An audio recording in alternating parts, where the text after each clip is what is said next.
కార్యక్రమానికి వచ్చిన అమాయకులందరికీ ఒక నమస్కారము, సౌండ్ పార్టీలందరికీ 2 నమస్కారాలు. ఇక్కడ మహిళామణులు సోదరీమణులు చాలామంది ఉన్నారు, వాళ్ళ కోసం చెబుతున్నాను.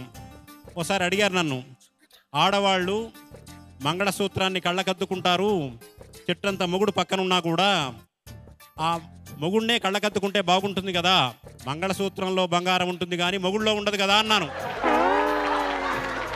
నాకు ఏ ఊరి వాళ్ళైనా ఇబ్బంది లేదు, కానీ ఒక బందర్ వాళ్ళంటే మాత్రం నాకు ఇష్టం లేదు. ఎందుకంటే బందర్ మా అత్తగారు ఊరు కాబట్టి.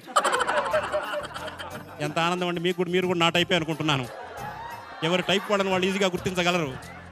భార్యనేమో ల్యాండ్లైన్ ఫోన్ లాంటిది, గర్ల్ ఫ్రెండ్ ఏమో సెల్ ఫోన్ లాంటిది. నెంబర్ 1. దీనికి తేడా ఇంకోటి ఏంటంటే, సెల్ ఫోన్కు 2 కనెక్షన్లు ఉండొచ్చు, 3 కనెక్షన్లు ఉండొచ్చు. సెల్ ఫోన్కు, ల్యాండ్లైన్కు మాత్రం ఒకటే కనెక్షన్.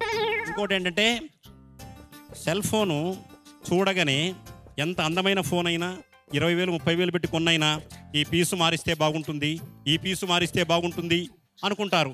ఎన్ని పీసులు మార్చినా మెంటల్ పీసు రాదు. ఒక ల్యాండ్లైన్ వల్లనే మెంటల్ పీస్ వస్తుంది.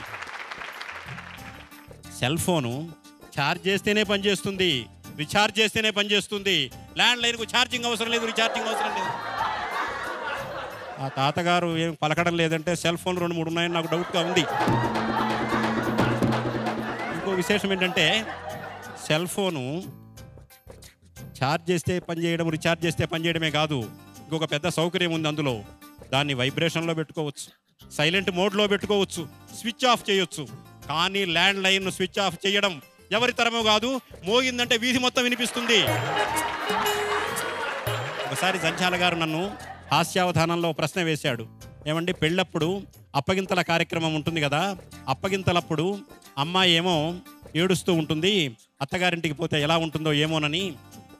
అబ్బాయి ఏమో నవ్వుతూ ఉంటాడు, కొత్త పెళ్లి కొడుకు కొత్త భార్య వస్తుంది అని, మీరేమంటారన్నాడు. నేను చెప్పాను, ఏం లేదు, అమ్మాయి అప్పగింతల కార్యక్రమంలో ఏడుస్తుంది, ఆ అమ్మాయికి అది ఆఖరి ఏడుపు.